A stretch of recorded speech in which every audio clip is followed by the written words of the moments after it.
गरीब बेचारे की ज़मीन को आवार रखा है, तो किसी भी एडमिनिस्ट्रेशन के ऑफिसर साहब को टच,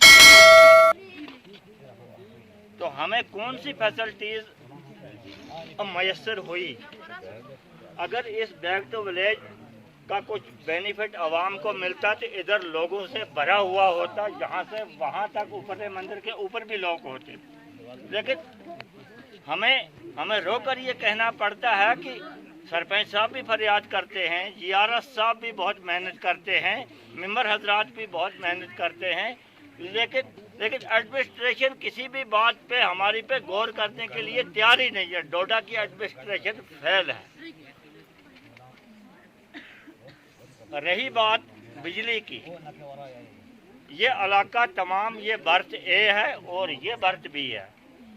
अगर डिपार्टमेंट के पास मेरे लिए मटेरियल नहीं था तो मैं बिजली से महरूम आज तक क्यों रखा गया? मुझे उनके पास मटेरियल नहीं बनता था तो पूरी इस गुजर बस्ती को छोड़ देना था। अगर उन्होंने बिजली लगाते वक्त गरीब आवाम से वायदा किया कि हम गरीब आवाम को माह मीटर केवल डाल के बिजली अंदर पहुंचाएंगे, तो उनके पास मटेरियल ही नहीं है। तो अब मटेरियल अगर होता तो मैं आज तक बिजली के बगैर रह जाता। मैंने सरपंच साहब से भी अर्ज की, इन्होंने जेई साहब को फ़ोन किया, वो कहने लगा 1 हफ्ता लगेगा। 1 हफ्ता गुजरते हुए 5 साल गुजर चुके हैं। मैं बिजली वो सदियों का चलता आ रहा है, उसकी गवर्नमेंट के पास उसके लिए बिल्डिंग नहीं है। इस साल प्रिंसिपल साहब हमारे यहाँ के आए, उन्होंने इधर जायज़ा लिया, बिल्डिंग कहीं नहीं थी।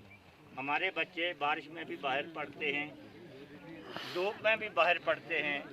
एप्लीकेशन लिखा गया, पहले ज़मीन देने के लिए कोई तैयार नहीं था, बाद में मैंने सोचा कि ज़मीन मैं दूँगा, दी। उसके बाद में अब तो इधर आज के बाद में 12 फुट बर्फ भी गिर सकता है। हमारे लिए क्यों नहीं बिल्डिंग? हमारे लिए क्यों नहीं बिजली का मटेरियल? जितनी डायरी भरी गई, ये आज तक इतने बैक टू विलेज हुए, कोई भी आदमी बोले कि कोई भी बेनिफिट पहुंचा? अगर पहुंचा है तो एक्सेप्ट कीजिए, अगर नहीं पहुंचा है तो गया कहाँ? तभी लोग आते ही नहीं, तभी तो लोग आए नहीं। अभी कहाँ जाना है? इसी बात की तसलिया हो गई है, इसी बात से लोगों को क्या मिलेगा यार? किस लिए जाएंगे? किस लिए दिन जाया करें? शायद ने कहा है, रघुपति रघु राजा राम, पतेत पावन सीताराम, अल्लाह ईश्वर तेरे नाम, सबको सम्मति दे भगवान। हम तो इकट्ठे हैं सब यहाँ, लेकिन हमारा दिल जल गया है। एडमिनिस्ट्रेशन फेल है, यहाँ की किसी भी बात पे गौर ही नहीं करती है।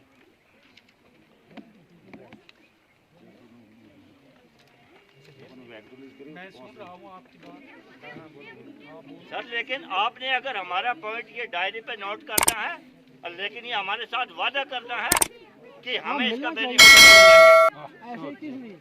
नहीं तो ऐसे होते रहते हैं। एक ऑफिसर साहब भी आया, दूसरा भी आया, उसने हमारा मुंह देखा, हमने आपका मुंह देखा। इसे कुछ फायदा भी पहुंचना चाहिए ना। मैं पूरे वार्ड में नहीं, लेकिन इन्होंने देखा वो क्या कहा? किसी आ रहे यार, किसी वही तो मैं बोल रहा हूँ कि एडमिनिस्ट्रेशन उस पर गौर ही नहीं कर रही है। हमें बोलिए ना, हम पे गौर कौन करेगा? अगर एलजी साहब करेगा तो उनको चिट्ठी भेजिए। ये इसे बोली अच्छी बात बोली। मैं पूरे वार्ड में अगर करेगा उनको आप चिट्ठी लिखिए। अगर हमारे 6 महीने अखबारों में गुजरते हैं, 6 महीने यहाँ गुजरते हैं, एप्लीकेशन में डिपार्टमेंट को हमने दिया, लेकिन किराया माफ हमारा नहीं। हम दिहाड़ी लगाते हैं, एक फैमिली के 12 आदमी भी हो सकते हैं। आटे का एक गुत्था 400 रुपए में मिल रहा है। क्या 12 आदमी उसको खाएंगे? वो सुबह के लिए बचेगा? कहाँ बचेगा? और टैक्स लग गया जी, बिजली का भी टैक्स लग गया, पानी का भी टैक्स लग गया। हाँ जी, तो गौर कैसे किया? अगर यार टैक्स लगा है तो गौर भी तो कीजिए गुजरे हुए कामों पे।